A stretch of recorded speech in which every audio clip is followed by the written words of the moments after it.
Oh guys, yan oh. Hindi tinipid yan sa Ricardo. Super yummy. Oh mga kainday, itong ating lulutuin. Ayan, may bigas tayo dito. Itim.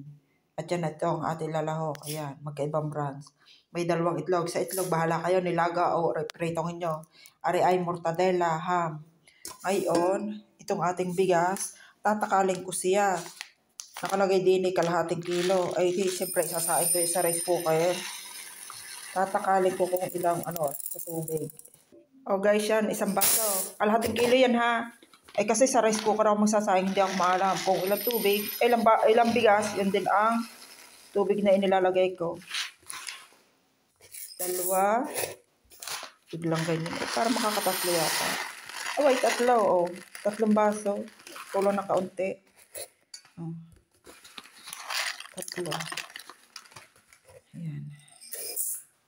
Hugasan natin. Dahil alam niyo naman ang Inday, hindi maalam magsaing. Hindi, maalam ako sa rice cooker. Saka yung sa mga kasarolang maliliit. Ayan. Pero tinatakal ko kung ilan ang tubig. Okay siya mamaya. Ayan. Isa.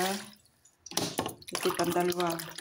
Tinatakal ko rin para siguradong hindi magkilo ang aking sinaing. O, sa puntong ito, iyan ay 3 at kaunti. Sinusobrahan ko para sigurado. At mamaya ko i-update kayo. Sinaing para sa atin. Itim din ang tubig. Medyo maitim. Tinatlo kong hugas ito ang bigas. O, update ko kayo mamaya. Guys, ko din ng 4 na itlog. Hindi ko na napakita sa inyo. At naglagay ako din ng ceiling powder at konting asin, kaunting betching pampasarap. Ngayon, may sibuyas ako din fried ha. Fried garlic. Onion pala. Onion. Tinatamad mag-isa ng samahan ko na daan. Yan. Kaunting olive oil ang ating ginamit. Ilagay sa itlog. Ayan. At halu-haluin naman natin hanggang siya ay maluto. Ayan. Optional to ha. Kung gustong nilaga.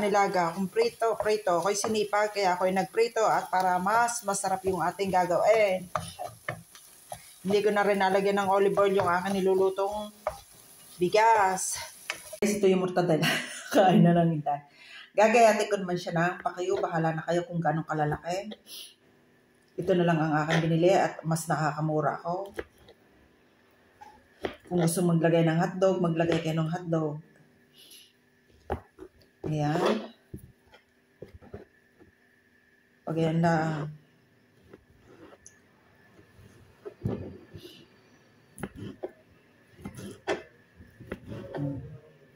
Nabibili na rin itong gayat na. Ito na, ako nang gagayat at mas nakakamura. Alam niyo naman, at maraming gastusin ang inyong Inday, kaya kailangan magtipid-tipid lang kaunti. Kung saan ako nakakatipid, doon ako. Diba? Wait lang. Gayat ng lahat. Ilagay hindi yan. Dito sa malaki. Magugas ng kamay at nagkakamay.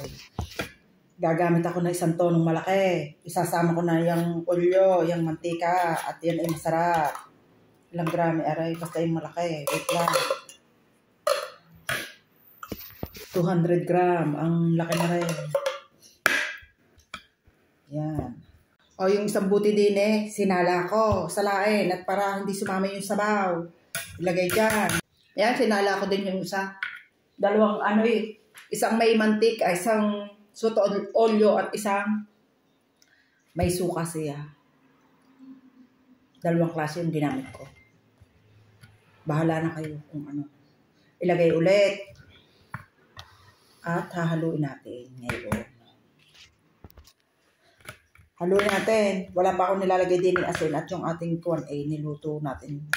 Kanin ay walang asin mamaya. Ayan o. Lahok pa lang, ang dami na. Kompleto na ito. May may mais, may may mushroom, may may olive. Kaya dalawang klase yung aking ginamit. At saka may may cachope. May carrots din siya. Yung isa, soto o olio at soto at seto. Nakasulat ay insalata de riso. Depende yun sa pangalan na inyong gagamitin. Bahala na kayo. At ito ang ating itlog. Ilagay na natin. Ako walang kamatis. Pwedeng maglagay ng kamatis. At para lalong mas masarap. Maraming hugasin ang inday. Yan. Dinurog-durog ko na para paglalagay, hindi nagagayatin. Ngayon, ilalagay naman natin ang kanin. Medyo pinalamig ko siya ng kaunti. Sa amo, hindi ganito ang pagluluto. Pag insalatan nila, medyo matigas pa. Siyempre, hindi man tayo Talyana. Ay di, parang nagsasahin talaga sa atin. Medyo pinalamig ko na siya ng kaunti. At iyan, at nausok-usok pa. Wala tayong nilagay dito pang asin. Mamaya, tatry natin. Titikman natin kasi yung itlog natin may lasa.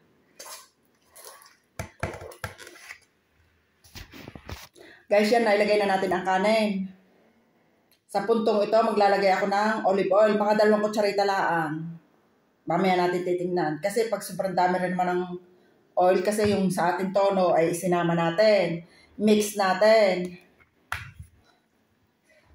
Porse, lagay na natin ang kaunting patis para mas masarap. Kasi walang maglalagay tayo dito ng mga 2. Kasi ako nilalagyan ko ng 2 kutsarita.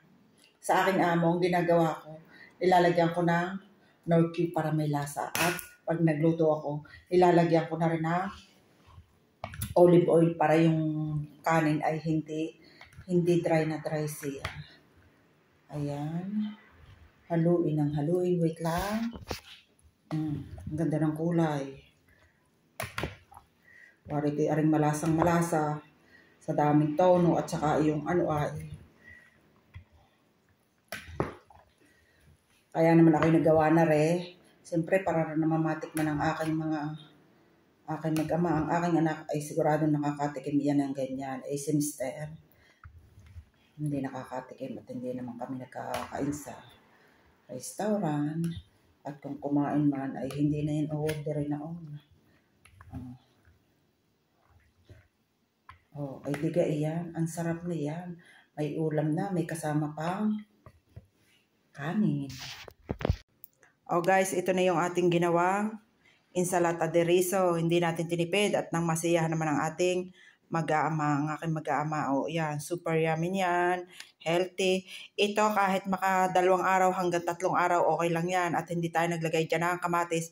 Kahit pa may kamatis na press dyan, makaka 2 araw or 3 araw, okay yan. Yan. Gawa na kayo at okay na okay ito sa inyong mga anak. Mga chikiting. Thank you for watching, guys. Bye-bye.